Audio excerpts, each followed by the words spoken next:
The generator building hummed on a single working phase when I first noticed the deer had stopped coming to the salt block. I had worked out of the solitude ranger station on the western edge of Olympic National Park for 11 seasons, and in 11 seasons those blacktails had never missed a morning.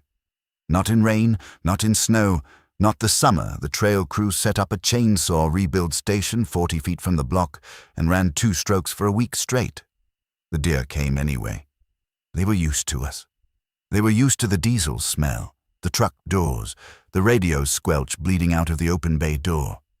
That salt block sat on a cedar stump between the equipment shed and the vault toilet, and every October morning of my adult life it had a small brown congregation around it before I finished my coffee. That Tuesday morning there were no deer. There were no elk down at the meadow either. There was only the generator, running rough on one phase because the second phase had dropped out sometime in the night and nobody had come to help me bring it back.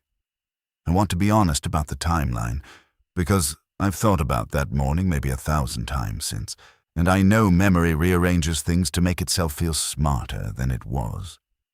I did not, that Tuesday, understand anything was wrong beyond my own little station. I thought the phase drop was a wiring fault. I thought the deer had wandered because a cougar had come through, which happens and which we log.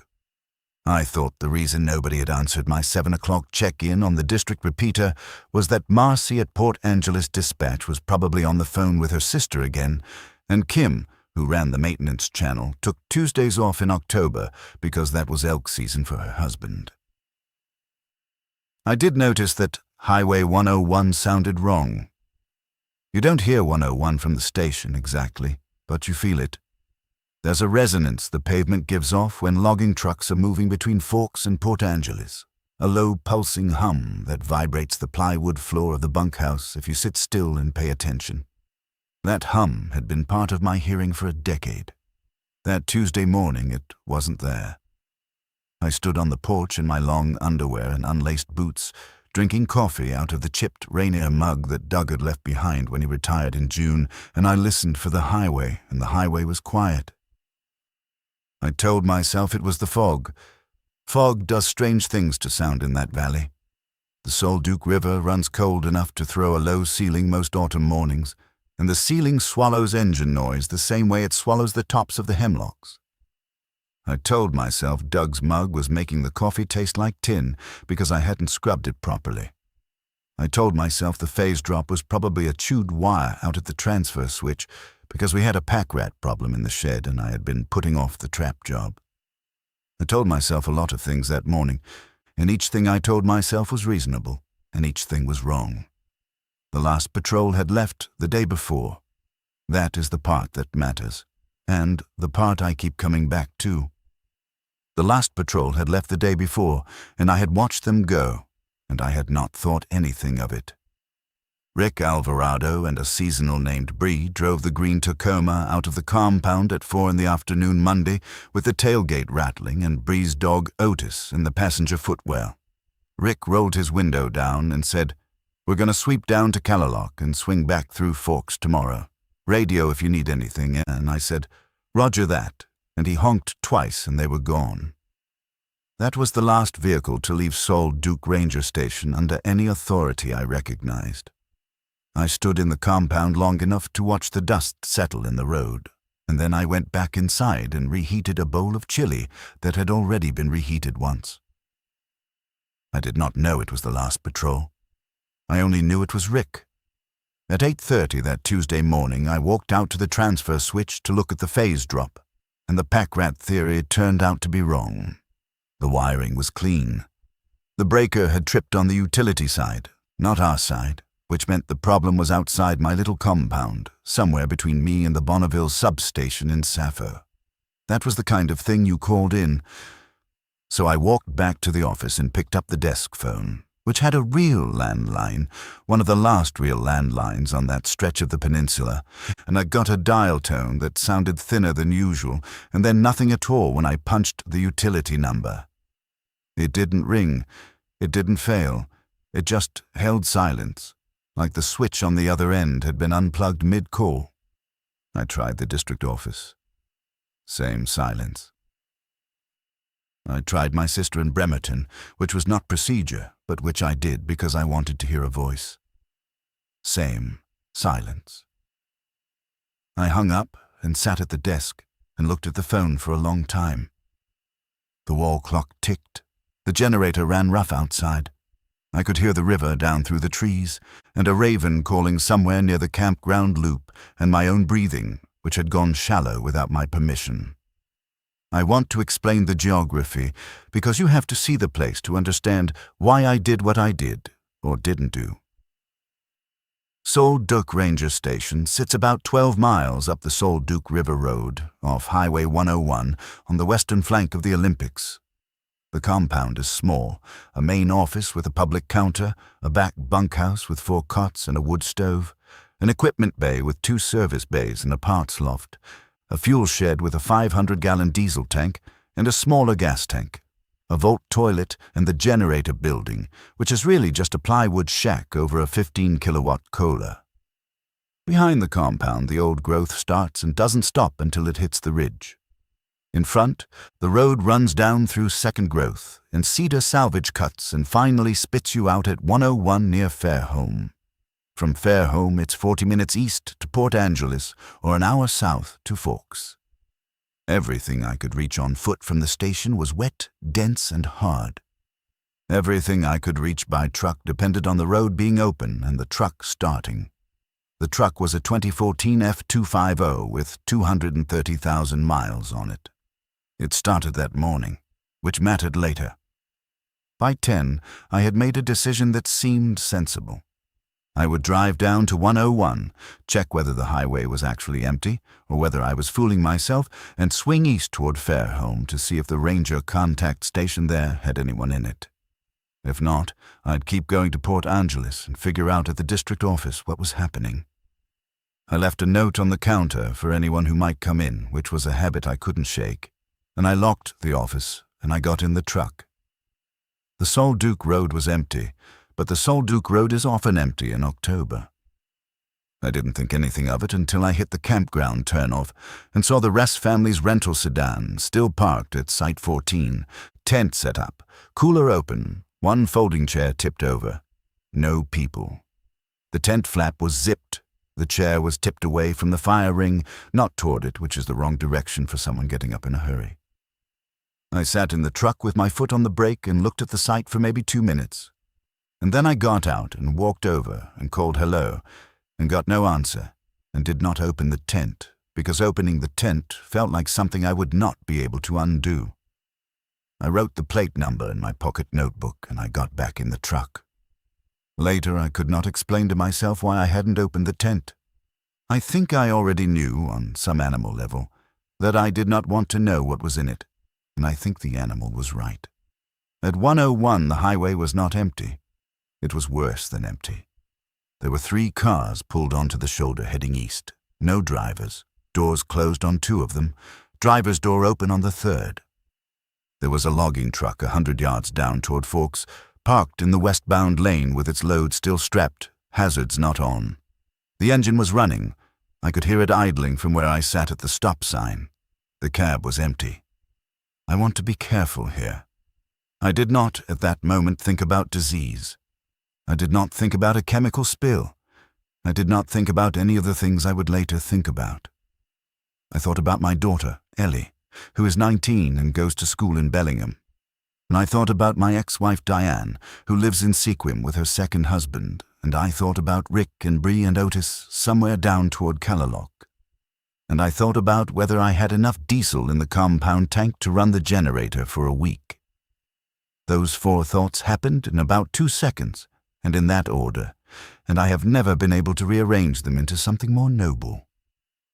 I turned east. The 8 miles to Fairholme are mostly straight and mostly boring, hugging the south shore of Lake Crescent through second-growth fir. That morning, I drove them at 30 miles an hour with my window down because I wanted to hear what the world was doing. What the world was doing was almost nothing. A few birds, wind on the lake, the truck's own tires, no other engines, no aircraft, and there is always aircraft that far west, because the Navy flies training patterns off the coast almost every day, and you can usually hear at least one growler somewhere overhead. Nothing overhead that morning, not one thing. Fairholme was locked up. The Forest Service contact station had its shutters down, which was not unusual for a Tuesday in late October, but the little store attached to the campground was also locked, and the store did not usually lock until Halloween. There were 2 cars in the store's lot, and one of them was Betty Cho's. And Betty ran the store, and Betty's car being in the lot with the store locked was a fact I could not explain. I got out and knocked on the store's front door and called her name, and got nothing. Around back, the delivery door was standing open about 6 inches. I pushed it with my boot and I said hello twice, and the smell that came out was the smell of a walk-in freezer that had lost power and started to turn, sweet and wrong, and I closed the door and walked back to the truck without looking inside. The gas pump at the store was locked out. The card reader was dark. I got back in the truck. I drove all the way to the Elwha turnout before I turned around, and I turned around because I saw a Washington State Patrol cruiser sitting sideways across both lanes with its light bar off. No officer inside, keys in the ignition, radio on and hissing static.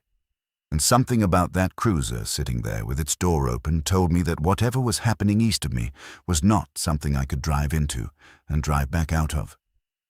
I did not have gear. I did not have food. I did not have a plan. I had a station 20 minutes back up the road with a generator, a fuel tank, a bunkhouse, a wood stove, and a working landline that had gone silent. I had 11 seasons of knowing the ground. I had a truck with 3/4 of a tank. I turned around. I want to be clear about why I turned around, because I have gone back and forth about it. I did not turn around because I was brave. I turned around because I was scared, and because Solitude was the only piece of geography I trusted, and because I thought if I could get back to the compound and lock the gate and think, I could figure out what to do next. I did not, at that point, understand that what to do next was going to become the whole rest of my life for a long stretch of weeks. The compound was the way I'd left it. Note still on the counter. Generator still rough. Coffee still warm in the pot because I'd been gone less than 3 hours. I walked the perimeter once, which was a thing Rick had taught me to do when I first came on as a permanent, and I checked the fuel shed padlock, and I checked the equipment bay, and I checked the bunkhouse, and everything was in order, and I sat down at the desk and picked up the landline again, and there was still nothing. I want to describe what I did next, because I think the doing matters more than the thinking. I inventoried. I walked the compound with a clipboard and I wrote down every consumable I could see. Fuel, about 400 gallons of diesel in the main tank, 60 in the truck, another 30 in the 2 jerry can reserve I kept for the chainsaws. Gasoline, about 40 gallons in the gas tank, plus what was in the 2 mowers and the ATV. Propane, 2 20-pound tanks for the office kitchenette, 1 full, 1 about a third. Food. The bunkhouse pantry had enough dry goods to keep 2 men fed for a couple of weeks, mostly because Rick's wife sent care packages nobody ate, and there was a chest freezer in the equipment bay that Doug had used for his elk and that I had never emptied, and which I now realized was still running and still full of Doug's frozen elk from last year. Water. The compound was on a spring-fed line off the ridge, gravity-fed, no pump, which meant it kept running as long as the ridge kept raining, and the ridge always kept raining. Firewood. 3 cords under the lean-to, split, seasoned. Medical. A station first aid kit rated for a trail crew, which meant good. Weapons. A 12-gauge in the office safe for bear defense. A rifle Rick had left in the bunkhouse cabinet that I had not touched. My own hunting rifle in the truck. I wrote all of it down. It calmed me down to write it, which I think was the point of writing it. The one thing I did not have was communications. The landline was dead. The district repeater was silent. My personal cell had not had service at the station in 11 years, and I had stopped carrying it years ago. There was a satellite phone in the office safe that I had never used and that I was not sure had a working subscription because the district had been talking about cancelling it for 2 budget cycles. I opened the safe and took the sat phone out and turned it on, and it went through its startup sequence and told me it needed a clear view of the sky, which meant I would have to walk out to the middle of the compound. I walked out to the middle of the compound and held it up, and it acquired satellites, and then it sat there with the little bars blinking, and it did not connect to anything. I tried 3 numbers, including the emergency line printed on the back of the phone, and each one gave me a fast busy that I did not recognize as a normal fast busy. I stood in the compound with the sat phone in my hand, and I looked up at the sky, and there was still no aircraft anywhere. That was the moment I understood something was wrong beyond Solduke, beyond Fairholme, beyond the peninsula. I went back inside and sat down at the desk, and I wrote the date at the top of a fresh page in the station logbook. October 22nd. I wrote 07:15 phase drop, utility side. 07:30, no check-in from Port Angeles dispatch. 08:30, landling dead. 09:30, Fairholme locked, store back door open, Betty Cho's car in lot. 1015 WSP cruiser, abandoned Elwha turnout, radio hissing. 1100, sat phone unable to connect. And then I sat with the pen over the page for a long time trying to think of what to write next, and what I finally wrote was, Rick and Bree overdue. Then I underlined it. The logbook is the thing that saved my mind, I think, in those first few days. It gave me a shape for the hours. Every hour on the hour I wrote down what I had observed and what I had done. Every hour on the hour I did a radio check on all 4 channels the station monitored, and every hour on the hour I logged the silence. Every 4 hours I did a perimeter walk. Every 6 hours I checked the generator and topped its day tank from the main. I told myself I was doing this for whoever came next. I told myself I was maintaining the post. What I was actually doing was refusing to sit still, because sitting still made me think about Ellie in Bellingham and Diane in Sequim and the tent at Site 14 that I had not opened. By the second afternoon I had a routine and I had a problem, and the problem was that Rick and Bree had not come back. Rick had said Calalock and Forks. Calalock is roughly 70 road miles south of Solduke by the coast, and Forks is about 30 miles by 101.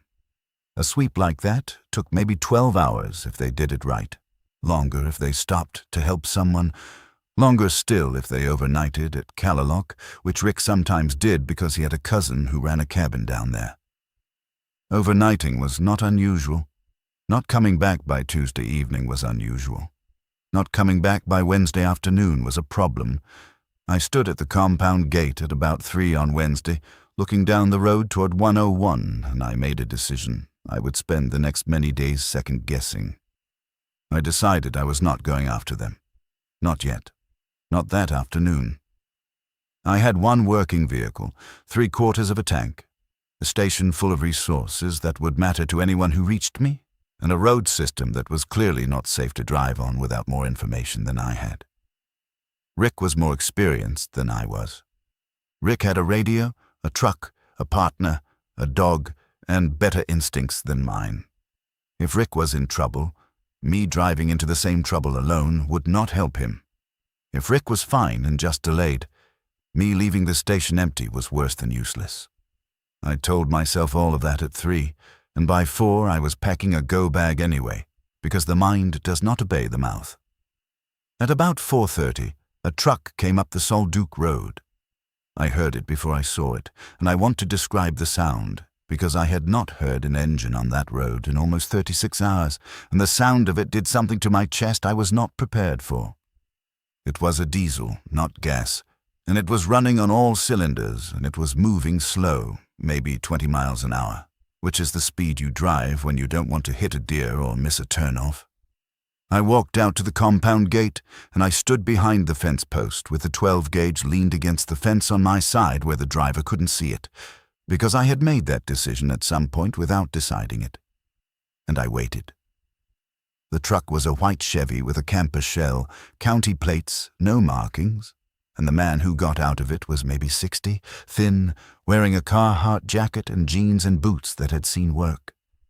He held both hands out where I could see them before he said a word, which told me he had done this kind of arrival before, and he said, "I'm looking for Rick Alvarado. Is he here?" I said, "No." I said, "Who's asking?" He said his name was Hal Peterson, and he was a retired road foreman out of Clallam County, and he had been up at his brother's place near Beaver when the phones went out, and he was working his way back east because his wife was in Seckham and he could not raise her, and he had stopped at Solduke because Rick was a friend, and because Hal knew the station had a landline that sometimes worked when other things didn't. I told him the landline was dead too. I watched his face when I said it, and I watched something go out of him, and I decided in that second that Hal Peterson was probably telling me the truth about who he was, because you cannot fake the way a man's face goes when a plan he was holding on to disappears. I let him through the gate. I want to say, because it matters, that I did not let him through the gate out of trust.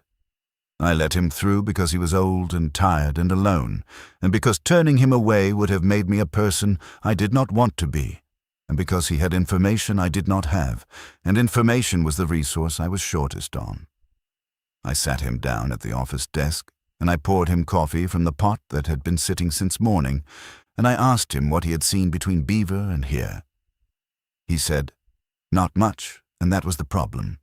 He said 101 was empty from Beaver all the way to Sappho, that Sappho itself was locked up tight but had smoke coming from 2 chimneys, that Forks had a roadblock across the north end of town that was not manned, but was clearly put there on purpose, that he had turned around at Forks because he did not like the look of it and had come up the Solduke Road the long way instead of continuing south. He said he had not seen a single moving vehicle other than his own for 6 hours. He said the radio in his truck picked up nothing on AM or FM. He said the last thing he had heard on his truck radio back on Sunday afternoon before he had left his brother's was a news bulletin about a hospital in Tacoma going to closed-door status, and after that his brother's cable had cut out and they had assumed a windstorm. I asked him if his brother was all right. He said his brother had a wood stove and a rifle and a stubborn streak and would be fine or wouldn't, and either way was not something Hal could do anything about from here. We sat there for a while. I made a decision to tell him about Betty Cho's back door because it seemed unfair not to, and I made a decision not to tell him about the tent at Site 14 because I was still not ready to say it out loud. He nodded when I told him about the store. He said, "Yeah." He said, "That's what I figured." He asked me what I was going to do. I said I was going to hold the station. He looked at me for a long moment and then he said, "That's probably right, but you're going to need help doing it, and I am willing to be that help if you'll have me, because Sequim is another 60 miles east, and I do not think I can get there tonight, and I do not know what I would find if I did." I said, "Stay." That was the second decision I made that would shape everything that came after, and I made it in about 4 seconds, and I have never regretted it, although I have often examined it. I put Hal in the bunkhouse cot furthest from the door, which was Doug's old cot, and I told him where the wood stove kindling was, and I gave him a spare headlamp because the generator was still on one phase and the bunkhouse lights were dim. He asked if I minded him bringing his dog in from the truck. I had not known there was a dog. I said of course. He went out and came back with a 15-year-old blue heeler named Pepper, who could barely walk and who curled up on the braided rug in front of the wood stove and closed her eyes and did not open them again until morning. I sat at the office desk that night for a long time with the logbook, and I wrote everything Hal had told me, and I wrote about Pepper, and I wrote about the smoke from 2 Sappho chimneys, and then I sat back and I thought about Rick. Rick's route would have taken him south on 101 through Forks. Hal had said Forks had a roadblock across the north end. That meant Rick had either gone through Forks before the roadblock went up, or Rick had turned back at the roadblock, or Rick was on the other side of the roadblock, unable to come home. I did not have a way to distinguish among those 3 possibilities from where I sat. I wrote all 3 possibilities in the logbook. Under them I wrote, Wait until Saturday. If no contact by Saturday, take the truck south with Hal and try to find him. Saturday was 3 days away. I did not know if 3 days was too long or not long enough. I wrote it down anyway because writing it down made it a plan, and I needed a plan more than I needed a good plan. The generator gave out around midnight. I was already half asleep at the desk when it happened, and the sound of a generator dying is different from the sound of a generator running rough, and I was on my feet before I was awake. I grabbed the headlamp and went out into the compound, and the second phase had not just dropped.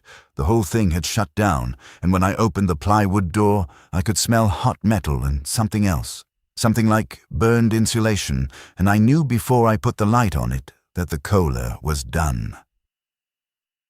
Hal came out behind me in his long johns and boots and a wool blanket, and he looked at the generator with me and he said, "That's the winding, isn't it?" And I said, "Probably." And he said, "Well, that's a piece of bad news." And we stood there in the dark compound for a minute, breathing steam and listening to the river. I want to explain what the generator meant because in a modern life a generator failure sounds inconvenient, and in that place it was structural. The generator ran the office computers, which I could live without. It ran the well pump, which I did not need because we were gravity-fed. It ran the fuel pump on the diesel tank, which I did need because without it, I could not fuel the truck without hand siphoning. It ran the chest freezer with Doug's elk, which I was about to lose if we didn't act. And it ran the radio equipment in the office, which meant if the district ever came back on the air, I would not hear them. Hal said, "Freezer first." I said, "Freezer first." We spent the next 2 hours moving Doug's elk out of the chest freezer and packing it into the walk-in cooler behind the office, which was not electric, which was just a north-facing insulated room off the shed that stayed close to 38 degrees from October through April, as long as you kept the door closed. The elk would keep in there for a week, maybe 2 if it stayed cold outside, which the forecast, back when there was a forecast, had said it would.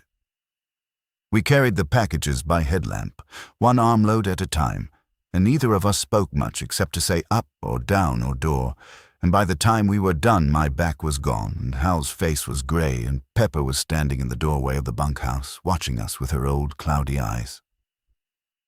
We sat in the office in the dark afterward and drank cold coffee. Hal said, "I can look at the generator in the morning. My brother has a Kohler. I've had it apart twice." I said, "If it's the winding." He said, "If it's the winding, we're screwed. But it might just be the AVR." "Let me look." I said, "Okay." We slept for a few hours. I dreamed about Ellie, who I had not been able to call in almost 3 days. And in the dream she was standing on the porch at Solitude telling me something urgent that I could not hear. And I woke up at 4:30 and could not get back to sleep. So I got up and made coffee on the propane camp stove and sat on the porch in a wool coat and watched the sky get gray over the ridge. Thursday morning, Hal opened the generator up and it was the AVR, which was a small miracle. And it was a small miracle I did not fully appreciate until Hal explained that he happened to have a spare AVR in his truck because he had been on his way to help his brother replace one when the phones went out. He got the spare out of a plastic bin in the camper shell and he cleaned the contacts and he installed it, and by 10 in the morning the Kohler was running again on both phases and the compound lights came back to full, and I stood in the doorway of the generator building and watched Hal wipe his hands on a rag, and I thought, this is why you let a stranger through the gate. At noon on Thursday somebody knocked on the compound gate. I want to describe that knock because it was the first time in 3 days that a human being had done something as normal as knock, and the sound of it went through me like a shock. There was a woman at the gate. She was maybe 40. She had a girl with her who was maybe 10. They had come up the Solduke Road on foot from the campground turnoff, which meant they had walked about 4 miles, and the woman was carrying a backpack that was too heavy for her, and the girl was carrying nothing and was holding the woman's hand, and both of them looked like they had been sleeping outside. The woman said her name was Nora Reyes, and the girl was her daughter, Amelia, and they had been camping at Sol Duck Hot Springs on Sunday night when everyone at the resort had been told to evacuate, and Nora had put Amelia in the car and had tried to drive out to 101, but the car had died somewhere near the Salmon Cascades pullout, and they had been walking and sleeping under tarps for 2 days, and could they please come inside? I opened the gate. I put Nora and Amelia in the bunkhouse, and I gave them Doug's cot and the cot next to it, and I told Nora there was a shower off the equipment bay with hot water because the propane heater was still working, and while she was in the shower, Amelia sat on the braided rug next to Pepper and put one hand on Pepper's ribs and did not move for maybe 20 minutes, and Pepper did not move either, and I stood in the doorway of the bunkhouse, and I did not know what to do with my face. Hal made pancakes on the propane stove. I want to say something about that. Hal made pancakes on the propane stove for a 10-year-old girl who had been sleeping under a tarp, and he did it without being asked. And he found a can of blueberries in the pantry that had been there since Doug retired, and he put the blueberries in the pancakes, and the whole office kitchenette smelled like a Sunday morning for about an hour. Amelia ate 4 of them. Nora ate 2 and cried into the 3rd and did not apologize for crying, and Hal did not look at her while she cried, which was the kindest thing he could have done. While Nora ate, she told us what had happened at the hot springs. She said the resort had gotten a call Sunday afternoon from Clallam County Emergency Management, telling them to close and evacuate all guests to Port Angeles. She said the resort manager had done what he was told, and about half the guests had left immediately, and the other half had milled around asking questions and eventually left too. She said she had left with Amelia around 6 in the evening, and by the time they got to the Salmon Cascades pullout, it was full dark, and her Subaru had died. No warning, just quit, and no restart, and no phone service, and no other cars coming or going. She said she had walked back up the road to the resort in the dark to ask for help, and the resort had been locked and empty, and the lights had been off, all of them in about 3 hours flat. She said she had walked back down to the car and slept in it with Amelia, and in the morning had started walking north on the Sol Duke Road toward the ranger station because she had remembered from the map that there was one. She said, "I don't understand what's happening." I said, "Neither do we." Hal said, "We have food and heat and a roof, and you're welcome here for as long as you need." Amelia asked if she could feed Pepper. Hal said yes. I want to be honest about something. I did not feel at that moment brave or generous or capable. I felt tired and afraid and grateful that Hal was there, because Hal knew how to talk to a mother and a child in a way I did not, and Hal had a spare AVR in his truck, and Hal made pancakes without being asked. I felt like a person who had been given help he had not earned, and I felt like a person who now had responsibilities that were larger than the station. Because that was the thing. The compound was no longer just a compound. It was a station with 4 people in it, one of them a child, and it had food and heat and water and fuel, and it was, as far as I could tell, the only functional infrastructure on the western side of the Olympic Peninsula. And Rick and Bree were still out there somewhere south of Forks, and I still had a decision to make about them. Nora slept most of Thursday afternoon. Amelia slept for a while too, and then woke up and helped Hal peel potatoes in the kitchenette, because Hal had decided we were going to make elk stew, and Hal had a way of giving a task to a child that made the child feel useful without feeling watched. I walked the perimeter in the late afternoon. At the far corner of the compound, back by the cedar stump where the salt block was, I found boot prints in the mud that were not mine and not Hal's. They were fresh. They were bigger than my boot. They came from the tree line to the east, and they walked around the compound fence for maybe 40 feet, and then they went back into the tree line, and they had been made after the last rain, which had stopped about 6 that morning, which meant those prints were less than 12 hours old. I stood there looking at the prints for a while. I did not tell Hal or Nora that night. I told myself I would tell Hal in the morning when Nora and Amelia were still asleep, because I did not want to scare the child, and because I did not want to make a plan I could not keep. That was a decision I later thought about a lot, because I am not sure it was the right one. There is a version of that night where I tell Hal immediately, and we lock the gate and sit up in shifts and nothing changes, and everyone sleeps better. There is another version where telling Hal changes the trajectory of the next several days in ways I cannot map. I chose to hold it, and I chose to tell him in the morning, and that is what I did. I sat up in the office that night with the 12 gauge across my knees, and the logbook open, and I listened. The compound made its usual sounds. The cola ran clean now, a steady hum. The river ran below the ridge. An owl called twice, Hemlock somewhere behind the bunkhouse. Pepper coughed once in her sleep on the braided rug. I sat and listened, and I did not hear anything from the tree line, but that did not mean anything, because a person who knew what they were doing in that forest could walk within 20 feet of the compound fence, and I would never hear them, and someone had already done exactly that. I wrote in the logbook, 17:30 Thursday, boot prints east perimeter, fresh, larger than mine, not accounted for. I underlined it. I sat there until about 3 in the morning, and then I put the shotgun back in the safe because I did not want Amelia to see it in the morning, and I lay down on the couch in the office, and I closed my eyes, and I did not sleep, but I rested. Friday morning I told Hal about the prints while Nora and Amelia were still in the bunkhouse. He listened without interrupting, and then he said, "Could be anybody. Could be a hiker who saw the smoke and didn't want to come to the gate. Could be a hunter who got lost. Could be somebody who wants to know what we have." I said, "Yeah." He said, "We're going to have to think about this." We spent the morning making the compound harder, not fortifying exactly, just harder. Hal moved his truck so it partly blocked the gate. I got the padlock off the equipment bay and put it on the fuel shed instead, because the fuel shed was more valuable than anything in the equipment bay. I moved the shotgun from the office safe to a spot behind the office filing cabinet where I could reach it faster and where Amelia was unlikely to find it.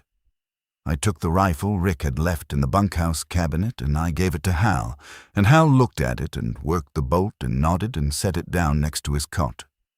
Neither of us said anything about what we were doing. We just did it.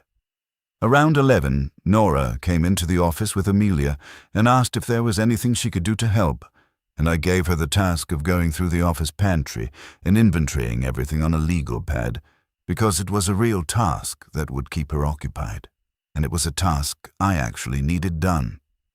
She sat at the office desk with the pad, and Amelia sat next to her drawing on a scrap of printer paper, and I stood in the doorway for a minute watching them, and I thought about the fact that Amelia was drawing a picture of Pepper.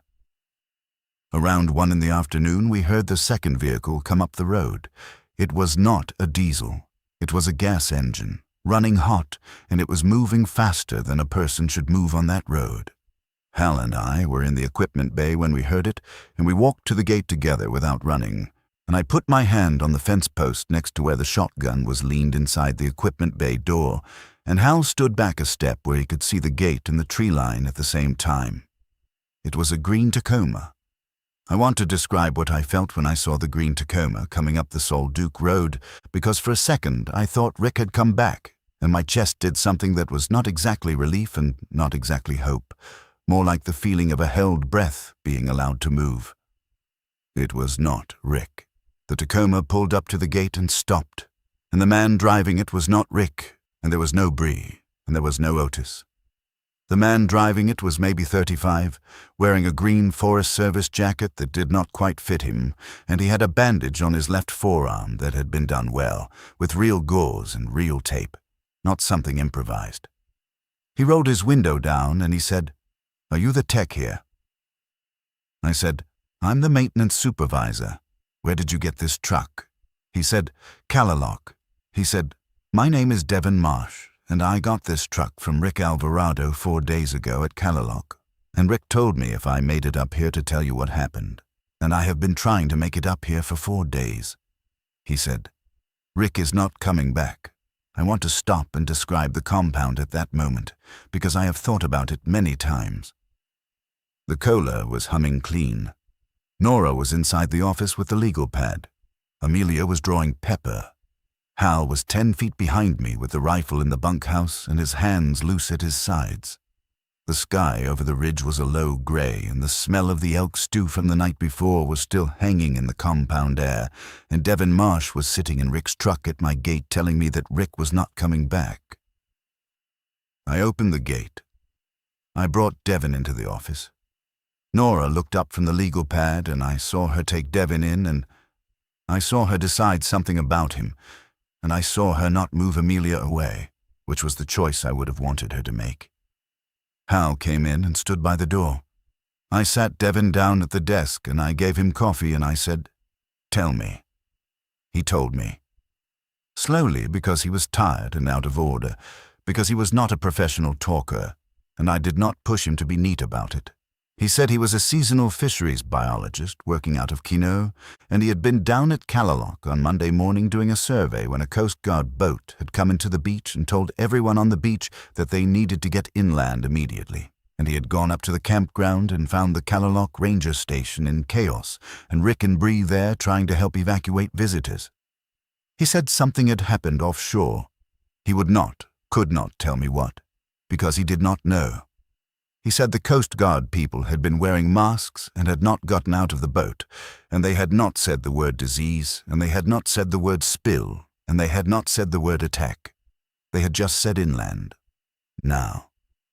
He said Rick and Bree had gotten as many people as they could into vehicles and started a caravan north on 101, and about 10 miles north of Calalock the caravan had come apart, because 2 cars had run off the road and there had been an argument about whether to stop for them, and Rick had stopped, and Bree had stayed with him, and Devin had been driving the last vehicle in the caravan when he had come around a curve and seen the ones ahead of him gone, and Rick's green Tacoma pulled off on the shoulder, and Rick standing next to it flagging Devin down. He said Rick had told him to take the Tacoma and drive north and try to get to Solitude Ranger Station and tell the tech there, meaning me, what had happened. He said Rick had said, "Tell Jack that Bree and I are going to try to get these people up to Forks in her Bronco, and if we don't make it, the station is his, and to hold it." He said Rick had said, "Tell him to hold it." Devin said he had driven north for about an hour before his own gas ran out because the Tacoma's tank was already low, and he had walked with a jerry can to a station that was locked and abandoned, and he had siphoned gas out of an abandoned pickup with a length of aquarium tubing he found in the pickup's bed, and he had made it as far as Forks by Tuesday evening, and Forks had the road block, and he had gone around Forks on the logging roads on the east side of town, which had taken him 2 days because he had gotten lost twice and had to sleep in the truck, and he had finally come out on the Solitude Road at Fairholme this morning and had driven up. He said, "I don't know if Rick and Bree made it to Forks." I asked him about his arm. He said he had cut it on a fence going around Forks. He said he had cleaned it and taped it and it was fine. I sat there for a long time not saying anything. Hal put his hand on the back of the desk chair and did not sit down. Nora, quietly, went and got Amelia and brought her out to the bunkhouse to feed Pepper, which was the kind of decision a person makes when they understand a room without being told, and I was grateful for it. I asked Devin what he wanted to do. He said, "I want to stay for a night, and then I want to keep going north because my sister lives in Nia Bay and I have to try to get to her." I said, "Nia Bay is 60 miles by road and the road runs through country you do not know." He said, "I know." I said, "Stay as long as you need.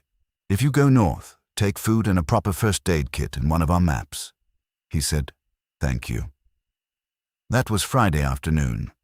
That night we all ate elk stew in the office kitchenette, 5 of us and 1 old dog, and nobody talked about the road or the boat or the roadblock. And Amelia showed Devin her drawing of Pepper, and Devin told her it was the best drawing of a dog he had ever seen, and Pepper thumped her tail once on the braided rug when she heard her name. After Nora took Amelia to bed, Hal and Devin and I sat in the office with the door closed, and we talked for a long time about what to do. Devin said he thought whatever had happened offshore had triggered a coastal evacuation that had cascaded inland faster than the systems could keep up with, and that the reason the phones and radios were dead was not that infrastructure had been destroyed, but that the people who ran the infrastructure had left their posts. He said he thought most of the peninsula's population had been funneled east through Port Angeles and across the Hood Canal Bridge before anything actually happened here, and that what we were seeing on the west side was the residue of a population that had already moved. Hal said that would explain Betty Cho's back door and the empty logging truck and the WSP cruiser at Elwha. I said it did not explain the tent at Site 14. Hal and Devin both looked at me. I told them about the Reese family, the sedan, the cooler, the tent, and the tip chair. I said I had not opened the tent. I said I still did not want to open the tent. I said I thought we would have to open the tent eventually because if there was anyone in it who needed help, we owed them that, and if there was no one, we owed the family a note, and I said I did not want to do it with Amelia at the station. Hal said he would go with me in the morning, just the two of us. Devin could stay with Nora and Amelia. I said okay. We went to Site 14 Saturday morning at first light. It was a 15-minute drive from the compound. The site looked exactly as I had left it 3 days before. The chair was still tipped, the cooler was still open, the tent flap was still zipped. There was a light frost on everything. I unzipped the tent. There was no one inside. There were 3 sleeping bags, arranged neatly. There was a backpack with a child's clothes in it, folded. There was a paperback with a bookmark about a third of the way through. There was a plastic bin of snacks. There was no blood, no signs of struggle, no notes. It looked like a family had gotten out of their sleeping bags in the middle of the night and walked away from their tent without taking anything. Hal said, "Oh." I said, "I don't understand." Hal said, "They got the evacuation call. They left. They probably had somebody pick them up. They didn't have time to pack." I said, "Why is the chair tipped away from the fire?" Hal said, "They were sitting facing the fire, and they stood up fast when someone came into the campground, and the chair tipped." I said, "That's a story." He said, "It's a story that fits." We closed the tent, and I wrote a note on a page of my pocket notebook, and I put it in a plastic bag, and I stuck it to the tent with duct tape from their truck. The note said, "Reese family, if you return, the Sol Duck Ranger Station is open and staffed. Come to the compound. Signed, Jack Cordell, Maintenance Supervisor." We drove back to the compound in silence. That afternoon, Devin took a shower and did laundry in the equipment bay sink, and slept for 4 hours straight, and Amelia taught Pepper a new trick that involved lifting one paw when Amelia said the word, "please," and Nora sat at the office desk and finished the pantry inventory, and then started on the medical kit inventory without being asked. Hal and I spent the afternoon on the roof of the equipment bay cleaning gutters and checking flashing because winter was coming, and if the roof leaked in November, we would not be able to fix it in December. I want to say something about that afternoon on the roof because it was the first time since Tuesday morning that I had done a task that was not a response to the emergency. It was just a task. It was a task that would have needed doing if none of this had happened. Hal and I worked side by side pulling wet cedar needles out of the gutters, and we did not talk about Rick or Bree or Devin or the boat or the tent. And at one point, I looked down into the compound, and I saw Amelia sitting on the porch of the bunkhouse with Pepper's head in her lap. And I saw Nora watching her through the office window, and I felt, for a minute, something I would later have trouble naming. I think the word for it is custodianship. I think what I felt was that I had been given, without asking for it, the responsibility for holding this small piece of ground with these 5 living beings on it for as long as it took for the rest of the world to become legible again. And I was not sure I was equal to it, but I was going to try, because trying was what I had been doing for 11 seasons, and it was the only skill I had. That night, Devin said he was going to leave in the morning for Nia Bay. I did not argue with him. I gave him a topo map with the safest route penciled in, which used the logging roads through the Sol Duc Valley and connected to the road up to Lake Ozette, and from Ozette he could work his way to Nia Bay on the coast road if it was open. I gave him a jerry can of gas and a bag of dry goods from the pantry, and a first aid kit and a compass and a copy of the compound's radio frequencies, in case he ever got hold of a working radio. I gave him one of the compound's 2 handheld VHFs, which had a 2-day battery life and about a 5-mile range on flat ground and less in the mountains, but which might be worth something if he got close enough on his way back through. I told him, "If you find Rick or Bree, tell them we're here." He said, "I will." He said, "If I don't come back, don't come looking. That's not on you." I said, "Okay." I did not mean okay. I meant I heard him. He knew that. He left at first light Sunday morning. Amelia gave him her drawing of Pepper, and Devin folded it carefully and put it in the inside pocket of his jacket. And he shook my hand, and shook Hal's hand, and hugged Nora, because Nora hugged him first, and he got in the green Tacoma and drove out of the compound, and I closed the gate behind him and stood there watching the road until the sound of the engine was gone. I logged him out. Sunday, 06:42, Devin Marsh, north on Solduck Road, bound for Near Bay via Ozette. Carrying 5 gallons gas, 3 days food, first aid, VHF map. Notified of frequencies. Advised not to return if unsafe. Under that I wrote, 4 remain. Sunday afternoon I found the second set of boot prints. They were in the same place as the first, along the east perimeter, but they went further this time. They came out of the tree line, walked the fence for maybe 80 feet, and then, and this is the part that stopped me cold, they turned and came up to the fence itself, and there was a mark in the mud where whoever had made them had stood still for a long time, feet close together, weight shifted, facing the compound. They had watched us. I did not know for how long. I did not know when.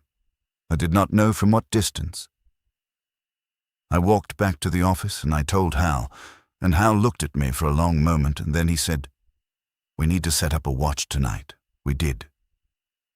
Hal took first watch from 8 to midnight, sitting in the office with the door open and the rifle across his knees and a thermos of coffee. I took midnight to 4. Nora, who insisted, took 4 to 7. I did not want Nora to take a watch. Nora said, "I am 41 years old and I have a 10-year-old daughter, and I am not going to sleep through the night while 2 men I met 3 days ago protect us. Give me a shift." I gave her the shift. At about 2 in the morning during my watch, I heard something along the east perimeter. I want to be careful describing this, because the mind exaggerates in the dark, and I do not want to tell you I heard something dramatic when what I heard was small. What I heard was a footstep. One, on wet duff near the fence. Then, nothing. I stood up from the office desk without turning on any light, and I moved to the window that faces the east side of the compound, and I looked out into the dark, and I could not see anything, because there was no moon, and the tree line was 50 feet from the window, and the tree line at 50 feet in a Pacific rainforest at 2 in the morning is a black wall. I stood there for maybe 20 minutes. I did not hear another footstep. I did not see any light. I did not hear a voice. I went back to the desk and I wrote in the log, 02:10 Sunday. 1 footstep east perimeter. No follow-up. No visual. I did not wake Hal. I did not wake Nora. I finished my watch. I woke Nora at 4, and I told her what I had heard, and she nodded, and she took the rifle, and she sat in the office with the door open, and I went to the bunkhouse and did not sleep. Monday morning, Hal and I walked the east perimeter together. There were no new prints on the fence line, but about 100 feet into the tree line, up the slope, we found where somebody had been sitting. There was a compressed patch of moss the size of a person, and there was an empty tin of chewing tobacco, and there was a candy bar wrapper, and there was a spent cigarette. The tobacco tin was a brand I did not recognize. The candy bar was one of those big protein bars, the kind hunters carry. Hal picked up the tin and turned it over and put it back down. He said, "One man, been here more than once, watches us." I said, "Why?" He said, "Could be a lot of reasons. Could be someone who's alone and afraid to come to the gate. Could be someone who's deciding whether we're worth robbing. Could be a hunter who doesn't know what to do and is trying to figure out if we're friendly. The problem is, we can't tell which, and we can't wait until he decides. I said, "So what do we do?" He said, "We let him know we know he's there." We spent that morning making the compound legible to whoever was watching. We put a hand-lettered sign at the gate that said, "Ranger station staffed, food and shelter available. Approach gate in daylight, unarmed. No one will be turned away." We hung a lantern under the sign so it would be visible at night when the generator ran. We walked the perimeter fence and put reflective tape at intervals so the fence line itself would be visible in a flashlight beam. We were not trying to scare him. We were trying to give him a way to come in without having to be afraid. That afternoon, Nora and Amelia and I sat at the office desk, and I taught Amelia how to read a compass, because it was the kind of quiet indoor thing that a 10-year-old could learn in a bad week. And because I had been 10 once, and I remembered that adults teaching me useful things had felt, at the time, like being seen. Amelia was quick. She got the difference between magnetic north and true north on the third try, which was faster than most of the trail crew seasonals I had trained, and Nora watched from the window and did not interrupt. That night, nobody watched from the tree line, as far as we could tell. Tuesday morning, Nora asked me if I would help her draft a note to her husband. Her husband, she said, was named Peter, and he worked at a hospital in Seattle, and she had not been able to reach him in over a week, and she wanted to write down for him where she was and what had happened, so that if we ever found a way to send a message, or if someone ever found the compound, there would be a record of her and Amelia being here that Peter could receive. I said, "Of course." I gave her a legal pad. She wrote for an hour. When she was done, she folded the pages and put them in an envelope from the office supply cabinet and wrote Peter's name on the front and gave the envelope to me and asked me to keep it in the office safe. I did. I also, without telling her, made a copy of the address she had written on the envelope and put the copy in my pocket notebook so that if something happened to Nora and the envelope was lost, I would still have the address. That was a thing I had started doing without deciding to do it. Backup copies, redundancies. I did not talk about it. I just did it. Tuesday afternoon it started to rain hard. The rain lasted 3 days. It rained the way it rains in the Olympics in late October, which is not weather so much as a state of being. The compound turned to mud. The river came up. The road down to 101 washed out in one spot, about halfway down, where a culvert plugged and water crossed the road and cut a shallow trench. I drove down there in the F250 on the second day of the rain to look at it, and it was passable in a truck but would not be passable in anything lower. While I was down there, I saw a man on foot walking up the road toward the compound. He was maybe 50 feet from me when I first saw him through the rain, and he stopped when he saw the truck, and he raised both hands over his head without being asked, which I recognized as the same gesture Hal had made at the gate, and I knew before I got out of the truck that this was the man who had been watching us. He was maybe 55, thin, weathered, wearing a canvas hunting jacket that had gone black with rain. He had a rifle slung over his shoulder, muzzle down. He had the same kind of tobacco tin sticking out of his breast pocket that Hal had found in the tree line. I got out of the truck, and I stood on the driver's side with the door between me and him, and I said, "Evening." He said, "Evening. I've been watching your station." I said, "I know." He said, "I wasn't sure if I should come in. I'm sorry about that. I've been living up on the ridge in a hunting cabin since Sunday a week ago, and I ran out of coffee 2 days ago, and I couldn't stand it anymore." I looked at him. I looked at his rifle, muzzle down. I looked at his hands, empty and shaking a little from the cold. I said, "Get in the truck." His name was Wade Kellner.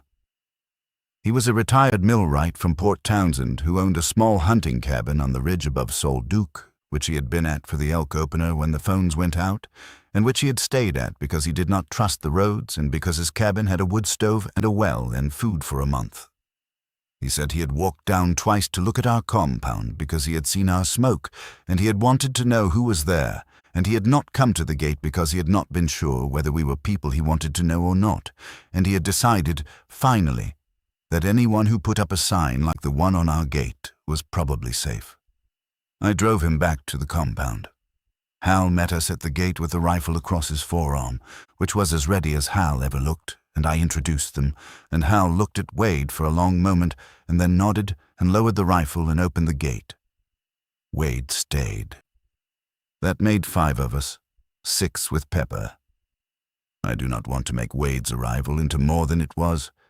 He was a tired old man who had wanted coffee and human beings, and we had both. He slept in the bunkhouse in the 4th cot, the one nobody had used yet, and he told us about the ridge in the cabin and the 2 elk he had shot before the phones went out, which were hanging in a shed up at his cabin and which he would be willing to share if any of us wanted to help him get them down. Hal said we would help. That was Wednesday. It was still raining. Wednesday night, sitting in the office with all 5 of us and Pepper, I said out loud for the first time what I had been thinking for days, which was that I did not think anybody was coming for us. Not the county, not the state, not the Park Service, not the Coast Guard, not soon. I said I thought we were going to have to plan for winter, as if we were on our own, that we should start now, while the weather was still workable, because November on the west side of the Olympics is the beginning of the wet dark, and the wet dark does not lend itself to construction projects. Hal said, agreed. Wade said, agreed. Nora said, what do you need me to do? I said, I need you to help me plan. You are the only one of us who has run a household with a child in it, which means you know things about consumption and rationing that the rest of us do not. I need you to help me figure out how we get from now to April. Nora said, okay. Amelia said, can Pepper stay in the office at night? And Hal said yes, and Amelia said good, and that was the end of that meeting. The next many days were the days I remember least clearly, because they were days of work rather than days of event. We got Wade's elk down from the ridge, which took 2 trips with the truck, and 1 long day of butchering in the equipment bay with Hal running the saw, and Wade running the wrap, and me running the freezer that we had brought back up on Kohler power. We insulated the office windows with plastic and staples. We split more firewood. We drained the pipes in the vault toilet and switched to the composting toilet in the equipment bay for the winter. We inventoried and re-inventoried the fuel, the food, the medical kit, the ammunition, the batteries. We made lists. We rewrote lists. We taught Amelia to bank a wood stove overnight. I want to be honest about something else. During those weeks, I thought about Rick every day. I thought about Bree. I thought about Otis. I thought about the caravan north of Calalock and the 2 cars in the ditch and Rick standing on the shoulder of 101 flagging Devon down. I never stopped thinking about them. And I never stopped feeling that I had made a choice on Wednesday afternoon at 3 o'clock, standing at the compound gate looking down the road, that had determined whether I would ever see them again. I think the choice was right. I still think that. But right is not the same as easy. And I did not sleep well any night that autumn, and I do not think I will sleep well any autumn for the rest of my life. Around the middle of November, we heard on the emergency band scanner that Hal had brought in from his truck a broadcast that repeated every hour on the hour, a woman's voice reading a short bulletin. It said that the coastal evacuation zone extended from Nia Bay to Astoria and inland to the Cascade Crest, that residents inside the zone should shelter in place and conserve resources, that federal response was staged east of the Cascades and would move west when conditions allowed, and that unauthorized eastward travel across the Cascades was not currently permitted. It gave a frequency to monitor for updates. It did not say what had happened. I logged the bulletin every time it repeated. It repeated for 4 days and then it stopped and did not come back. We never heard the woman's voice again. I want to end this the way it actually ended, or the way this part of it ended, because there is no ending yet, really. There is only the point at which I am writing this down. It is now the first week of December. The rain has turned to snow at the higher elevations, though the compound itself is still just cold rain most days. The Kohler is still running. The fuel tank is at 310 gallons. which will get us through January if we run the generator only 6 hours a day, which is what we have been doing since the middle of November. The walk-in cooler is full of elk. The pantry is thinner than I would like, but not thin.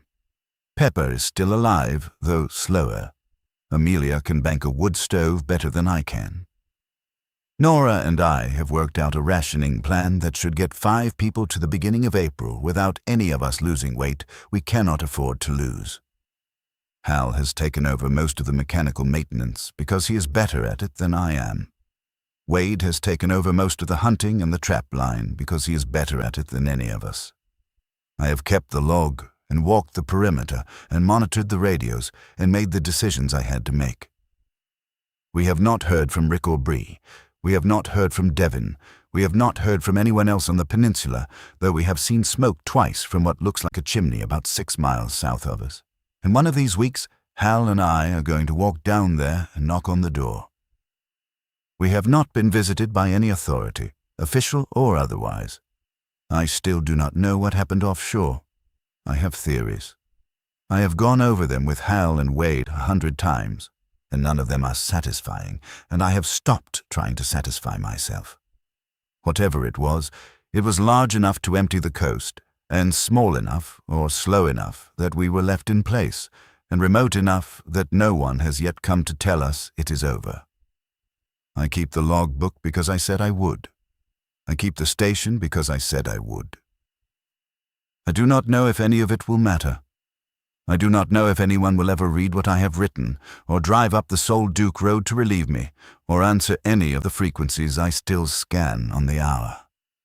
I do not know if my daughter Ellie in Bellingham is alive, and I do not know if my ex-wife Diane in Sequim is alive, and I have decided, without ever quite deciding, that I will not try to find out until spring, because trying to find out now would mean leaving the 4 people and 1 dog who depend on me being here, and I am not willing to do that. What I know is this. There is a small compound at the end of a wet road on the western edge of the Olympic Peninsula, with a generator that runs on 1 bad phase and 1 good one, and a walk-in cooler full of elk, and a wood stove that a 10-year-old can bank properly, and a 15-year-old blue heeler on a braided rug, and 5 human beings who came here separately and stayed together, and a sign at the gate that reads, "No one will be turned away." The last patrol left on a Monday afternoon in October, and I watched them go, and I did not know it was the last one. I know it now. I have been keeping the station ever since. If you are reading this, come to the gate. Come in daylight. We will feed you. We will find you a cot. We will teach you how to bank the stove. We are still here.